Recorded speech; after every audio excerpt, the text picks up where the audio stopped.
Hi hello నమస్తే welcome to Telugu 360 నేను మీ అనిల్. అసెంబ్లీలో బడ్జెట్ సెషన్ అయితే జరిగింది. మరి ఏ శాఖకి ఎంత కేటాయించారు? ఎంతవరకు న్యాయం చేశారు? కాంగ్రెస్ గవర్నమెంట్‌లో వాళ్ళు ఇస్తా అన్న హామీలకి 6 గ్యారెంటీలు ఏవైతే ఉన్నాయో, ఆ 6 గ్యారెంటీలకి ఎంత కేటాయించారు? విద్యాశాఖకి ఎంత నిధులు ఇస్తా ఉన్నారు? అనేది తెలుసుకునే ప్రయత్నం అయితే చేద్దాం.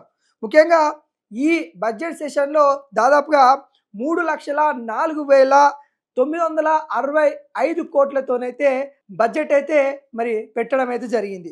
దానికి సంబంధించి అసెంబ్లీలో ఈరోజు బట్టి విక్రమార్క మల్లు గారైతే దానికి సంబంధించి ఏ శాఖకి ఎంత కేటాయించామని క్లియర్ కట్గా చెప్పే ప్రయత్నాలు అయితే చేశారు.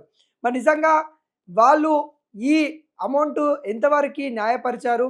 బడ్జెట్ తెలంగాణ ప్రజలకి ఈ ఎంతవరకు ఉపయోగపడతా ఉంది? వాళ్ళకి వస్తున్న ఆదాయము ఎంత ఉంది, మరి ఖర్చు ఎంత అయిపోతా ఉంది అనే విషయాలు కూడా తను వెల్లడించిన పరిస్థితి అయితే కనబడతా ఉంది.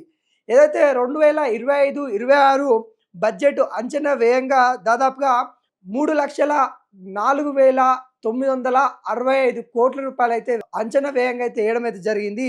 దానిలో ముఖ్యంగా మహిళలకి, వ్యవసాయ శాఖకి, విద్యార్థులకి ప్రాధాన్యత ఇచ్చినట్టుగైతే మనకైతే కనబడతా ఉంది. రైతులకి రైతు భరోసా కావచ్చు, ఇందిరమ్మ ఆత్మీయ భరోసా కావచ్చు, ఏవైతే వాళ్ళు వేస్తా అన్నారో వాటి కోసమైతే ఎక్కువ డబ్బులు కేటాయించినట్టు కూడా మనకి బడ్జెట్లో తెలుస్తూ ఉంది. దాదాపుగా వ్యవసాయ శాఖకి 24,439 కోట్ల రూపాయలు అయితే వెచ్చించారు.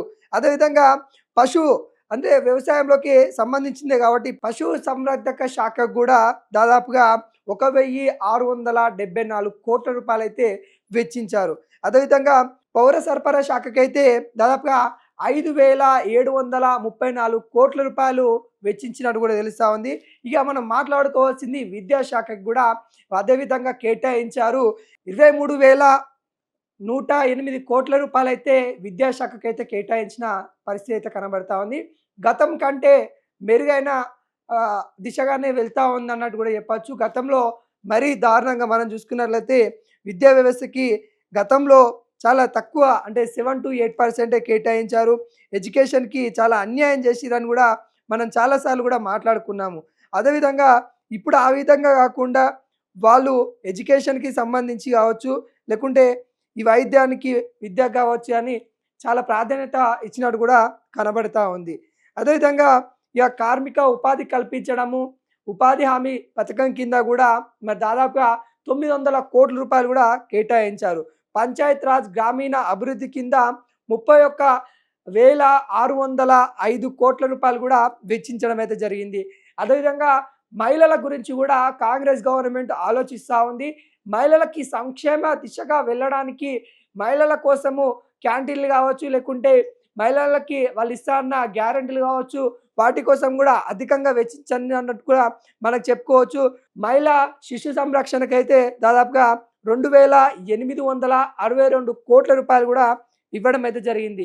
అదేవిధంగా షెడ్యూల్ కులాలకు కూడా మరి సంక్షేమం కోసము 40,234 కోట్ల రూపాయలు వెచ్చించింది. అదేవిధంగా షెడ్యూల్ తెగలలో కూడా వాళ్ళ కోసం కూడా దాదాపుగా 17,169 కోట్ల రూపాయలు అయితే ఇవ్వడం అయితే జరిగింది.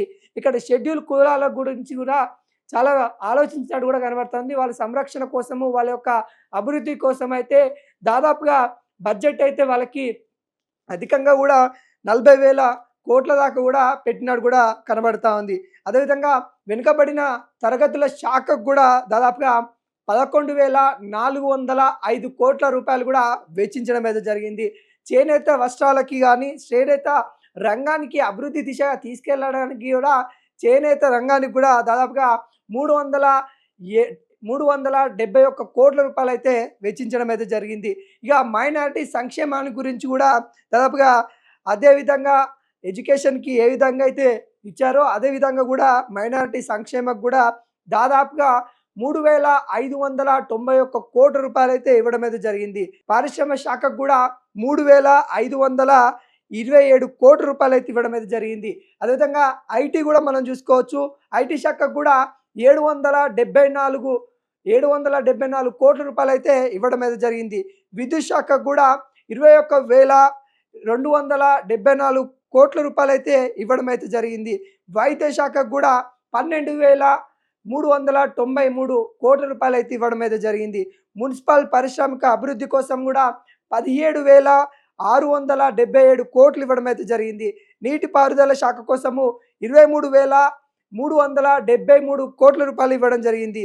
హోం శాఖకు కూడా లా అండ్ ఆర్డర్ దారి తప్పకుండా చూసుకోవడానికి వాటికి కూడా 10,188 కోట్ల రూపాయలు అయితే వెచ్చించడం అయితే జరిగింది. అదేవిధంగా దేవాదాయ శాఖకు కూడా 190 కోట్ల రూపాయలు అయితే ఇవ్వడం అయితే జరిగింది.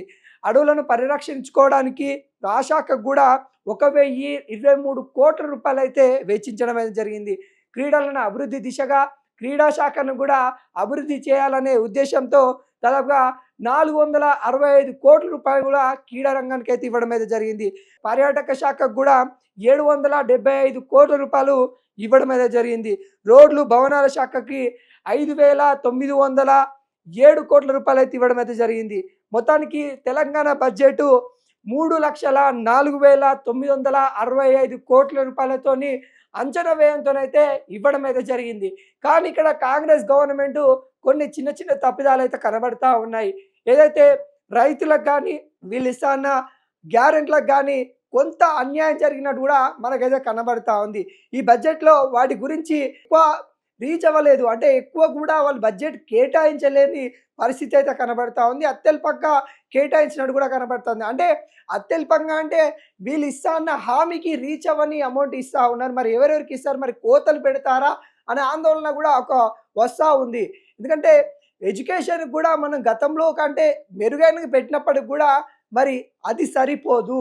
ఎందుకంటే ఉస్మానియా యూనివర్సిటీలో కావచ్చు, కాకతీయ యూనివర్సిటీలో కావచ్చు, ఇంకా తెలంగాణలో ఉన్న తెలంగాణ యూనివర్సిటీ కావచ్చు, ప్రతి ఒక్క యూనివర్సిటీలో కూడా విద్యకి సంబంధించిన భవనాలు కానీ ఏవైతే హాస్టల్స్ కానీ సరిగ్గా లేవని కూడా చాలా మొత్తుకుంటున్న సందర్భం కనబడుతుంది. కానీ వీళ్ళు పెట్టిన బడ్జెట్ సరిపోని లెక్కన కనబడతా ఉంది. మెరుగైన దిశగా వెళ్తామని, ఇంకా మెరుగైన ఉంటుందని ఆశించినప్పటికీ కూడా కొంత ఆందోళన చెందాల్సిన పరిస్థితి అయితే కనబడతా ఉంది. తెలంగాణలో మరి ఈ బడ్జెట్ మీద కొంత ఆందోళనకరంగా కనబడతా ఉంది. అదేవిధంగా ఒకవైపు శభాష్ అని మెచ్చుకుంటూనే ఇంకొక వైపు మహిళలకు కానీ ఎడ్యుకేషన్కి కానీ కొంత లోటు చేసినట్టు కూడా కొంత కనబడతా ఉంది. ఇంకా వ్యవసాయ శాఖకు కూడా కొంతవరకు బడ్జెట్ తక్కువ కేటాయించినట్టు కూడా మనకైతే కనబడతా ఉంది. మరి తెలంగాణ అభివృద్ధి దిశగా రేజింగ్ తెలంగాణగా తీసుకెళ్తామంటున్న కాంగ్రెస్ సర్కార్ మరి ఈ బడ్జెట్తో ఎంతవరకు ముందుకెళ్తుందో మనమైతే చూడబోవాలి.